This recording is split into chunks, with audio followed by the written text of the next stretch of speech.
Wow folks, here we are. We're at the final in our series I've entitled 66 Books. We've worked together through 66 books of our Bible. I hope you've been blessed as much as I have in the studying of it together. Now there will be one extra podcast at the end of this series, which takes a look at the period between the Old and the New Testament. I did consider slotting it in and doing it at that point, but I felt it may confuse people a little bit when the 66 episodes didn't match up with the order in which the books of our Bibles appear. So you may find it helpful to listen to that one as well, episode 67, Between the Testaments. If you're not listening to these podcasts in the moment, in other words, as they've been released week by week, there was a notification at week 40 that you could pop ahead now and listen to 67 before launching off into the New Testament section. Anyway, we've done it and we've done it together. And we've arrived today at the last book of the Bible, the book entitled Revelation, the book of the judgment by Jesus Christ.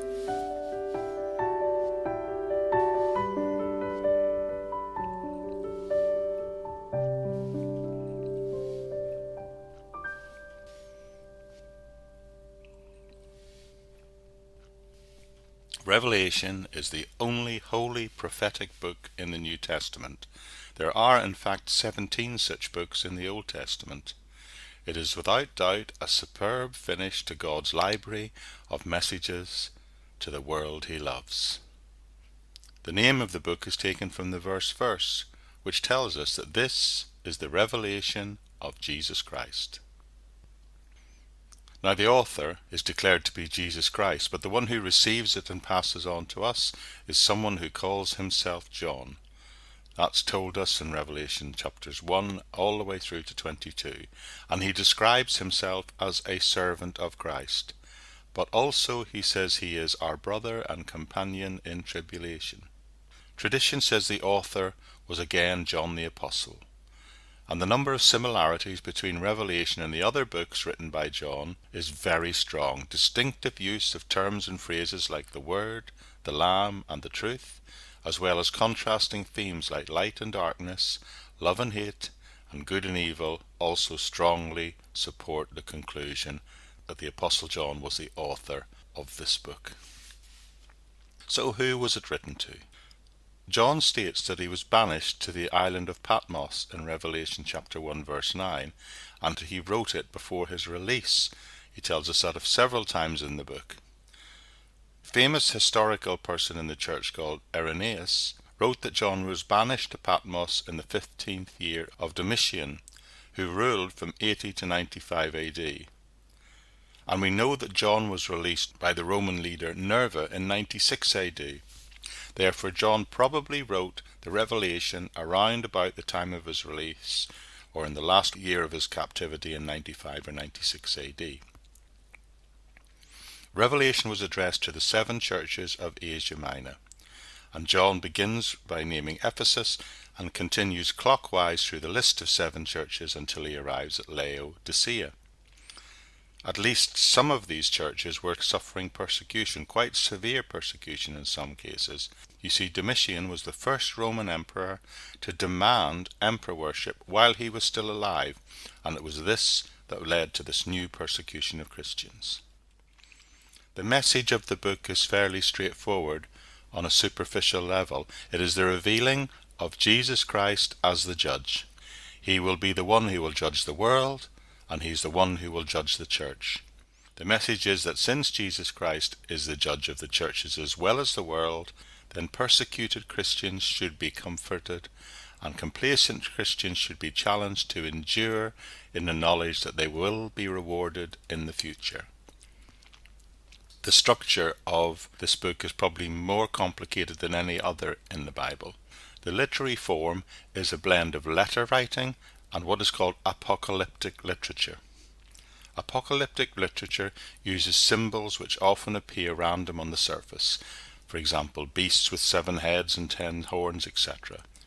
These visions often feature fearsome beasts and mysterious numbers and are mostly concerned with God's conquest of evil and the deliverance of his people. God is seen through these symbolic actions to intervene in world affairs, to overthrow the wicked, to give victory to the righteous, to establish his kingdom and introduce an era of a new heaven and a new earth. The literary structure is in things seen, things which are, and things that will take place after this. The things seen are the revelation of Jesus Christ as judge. The things which are the 7 letters to the 7 churches, and the things that will take place include all the apocalyptic imagery and the series of judgments known as the judgment of seals, trumpets and bowls, all these judgments on the earth which will take place prior to the coming of Christ, the second coming, the millennium, and the great white throne judgment, and also before the revealing of the new heaven and the new earth. Now, a precaution for readers when approaching apocalyptic literature, and to an extent the prophetic writings, is not to treat these books as a collection of puzzles.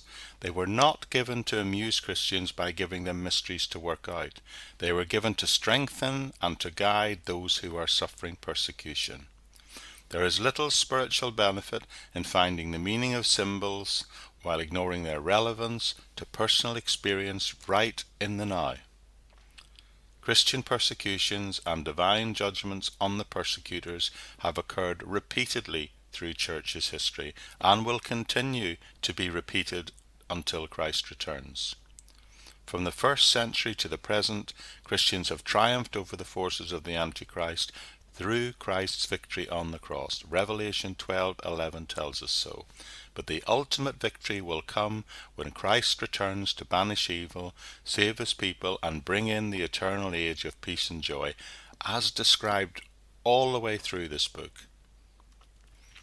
So the outline of the book is as follows.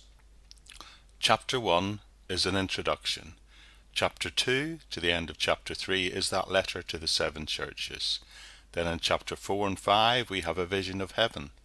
And then in chapter 6 to halfway through chapter 8, the 7 seals are revealed and discussed.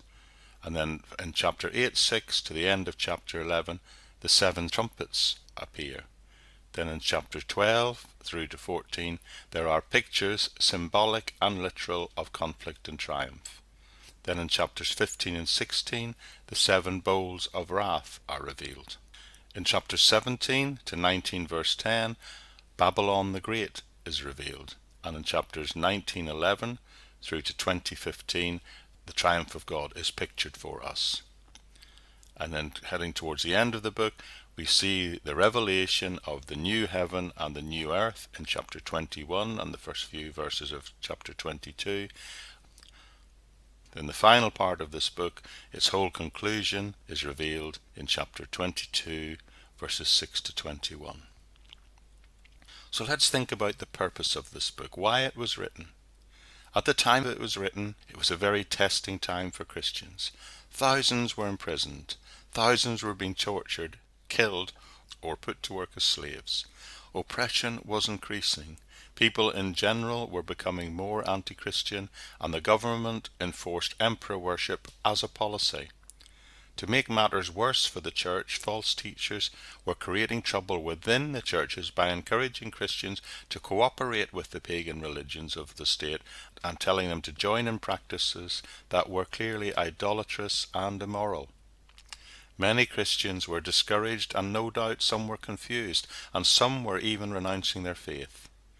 It seemed to them that Jesus Christ, the King they had expected to return in power, was either unwilling to save them from the forces of evil or unable to. Many, I'm sure, felt that the real power appeared not to be in the hands of Almighty God, but in fact in the hands of the Roman Empire. One of the purposes of Revelation is to comfort persecuted Christians.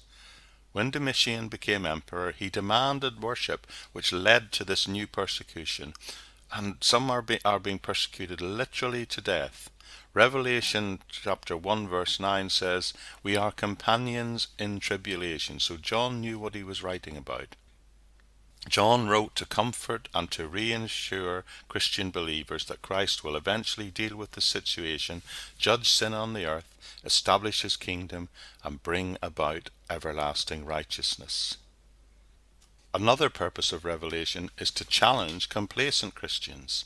Some believers had become lax and lukewarm. The Ephesians, we are told in Revelation chapter 2 verse 4, had lost their first love. Pergamos and Thyatira were allowing things to go in a way they shouldn't have. We're told that in Revelation 2:15. The Laodiceans were lukewarm, says Revelation 3:16. John wants to challenge all these people and challenge them to steadfast and to perseverance. So he writes to remind them that the Lord is returning and their eternal reward will lie with him. So in summary, the Apostle John wrote this book to the 7 churches of Asia Minor, revealing Jesus Christ as judge of the churches and the world in order to comfort the persecuted, to comfort Christians, but also to challenge complacent Christians. The present persecution, he said, is just pointing to even more severe persecutions that are to come. Jesus Christ will judge believers as well as the world on how they live. Through John, Jesus' revelation reassures his suffering people that he is still in control. This does not give false hope by promising quick relief. On the contrary, it prepares us for even greater endurance by revealing both the extent of the troubles yet to come, but also the eternal reward that awaits those who stand firm in him. Jesus is revealed in this book as the ruler of the world who is still in control and the one who will judge both the church and the world. In God's time, Jesus will return to punish his enemies, save his people, and bring in an age of eternal peace and joy. And we can be oh so thankful for that.